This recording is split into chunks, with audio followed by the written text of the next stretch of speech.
WP, I wear a crown of shame in a church of nothing. I'm a god to a people that have long forgotten my name. What do you know of pain? There was a man sitting on top of the cliff, staring off at the setting sun. I balanced some tea and crackers on a tray as I approached, sitting a few feet away, setting out the snacks. He took a glance at the offering and then smacked it with a scoff. The tea and the porcelain and the tray all tumbled down the cliff, plopping into the sea. I'm not a fucking hermit, you know. He did not speak to anyone. He lived alone, he had no home. He stayed outside on mountains and in the woods. His hair and beard were long and his clothes were ragged. This was very hermit-like. I am sorry, I said. I thought you would like some tea. A moment of time passed. Fine, I'll have some tea. The leaves, not that fancy porcelain shit.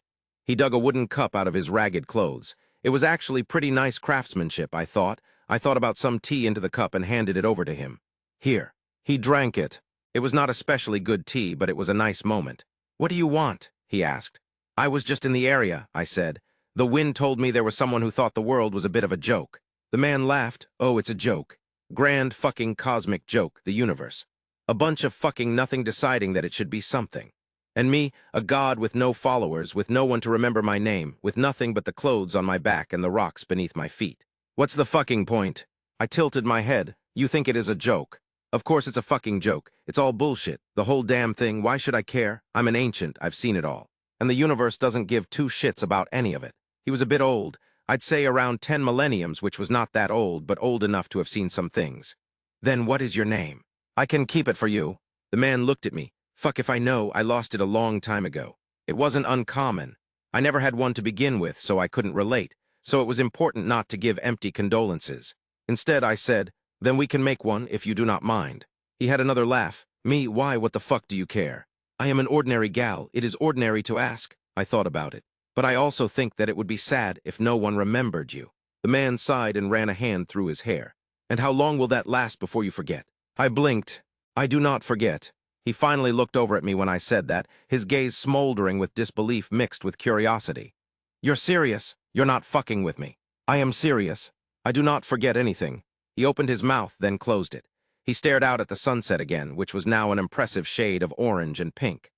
I remember when the oceans bloomed, from tinted green to deep blue, as the waters filled with cyanobacteria, I began. Countless little anaerobic bacteria and archaea that found themselves in a world that slowly choked them to death. A world that turned hostile.